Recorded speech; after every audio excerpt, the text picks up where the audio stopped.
Oséias, capítulo 5. O seu proceder não lhes permite voltar para o seu Deus, porque um espírito de prostituição está no meio deles e não conhecem ao Senhor. Versículo 4.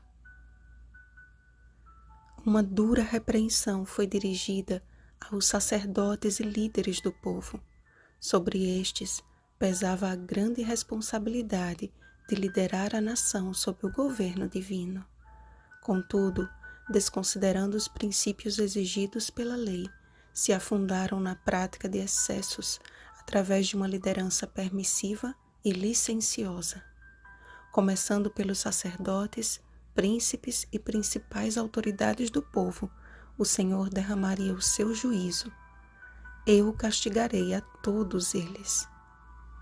Todos haviam se corrompido de tal maneira que a sua conduta havia criado uma barreira entre eles e Deus, porque um espírito de prostituição estava no meio deles e não conheciam ao Senhor.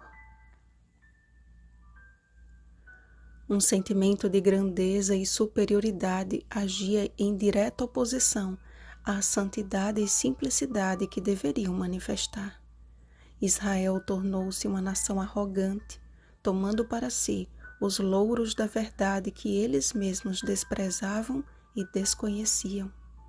Enquanto menosprezavam as demais nações, adotavam seus costumes pagãos e tomavam para si mulheres estrangeiras que geravam filhos bastardos, filhos que não eram instruídos na palavra do Senhor, e sim conforme a idolatria de sua família materna.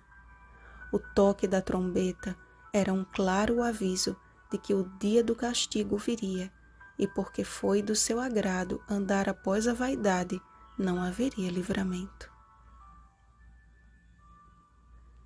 Escrevendo acerca do sofrimento na vida do cristão, Pedro deixou registrada a ordem dos fatores na aplicação do juízo divino.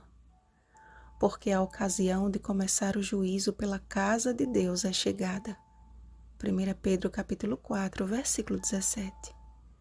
Ao apóstolo João também foi dada semelhante revelação. Foi-me dado um caniço semelhante a uma vara, e também me foi dito: dispõe-te e mede o santuário de Deus, o seu altar e os que nele adoram. Apocalipse capítulo 11, versículo 1. Até mesmo os sofrimentos que resultavam dos juízos aplicados a Israel eram oportunidades de conversão aos impenitentes, até que se reconheçam culpados e busquem a minha face. Essa conversão deveria partir do maior para o menor. Se os líderes da nação não experimentassem genuíno arrependimento e confissão, sua influência continuaria a ser uma pedra de tropeço para seus liderados. Na primeira pregação de Cristo, encontramos o toque de trombeta que deve nos despertar a cada dia. Arrependei-vos, porque está próximo o reino dos céus. Mateus capítulo 4, versículo 17. Esta é uma mensagem dirigida a todos nós, pastores e leigos. Quantos ministros, guiados pela soberba, têm hoje se dirigido com os seus rebanhos à procura do Senhor, porém não o acharão, porque o Senhor se retirou deles. Eles não conhecem ao Senhor, embora professem conhecê-lo. E uma terrível lacuna tem se interposto entre Deus e o seu povo devido à má gestão de líderes que ainda não passaram pela escola de Cristo. Ainda não foram até Ele para aprender de sua humildade e mansidão. Mateus capítulo 11, versículos 28 ao 30. Carregando sobre si o pesado fardo da vaidade de apresentar perante todos o relatório de seu sucesso ministerial. Meus amados irmãos e amados pastores, ouvi isto, escutai e dai ouvidos, pois o Senhor nosso Deus nos tornou conhecido o que se cumprirá. Não somos ignorantes quanto às profecias do tempo do fim. E se Israel está contaminado, se como Israel espiritual de Deus temos procedido de maneira a repelir a presença do Senhor, é tempo de arrependimento e contrição.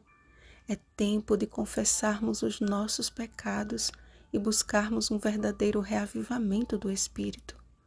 Só conseguiremos suportar os eventos finais que diante de nós estão, se hoje, como Cristo, subirmos ao Getsêmane da comunhão.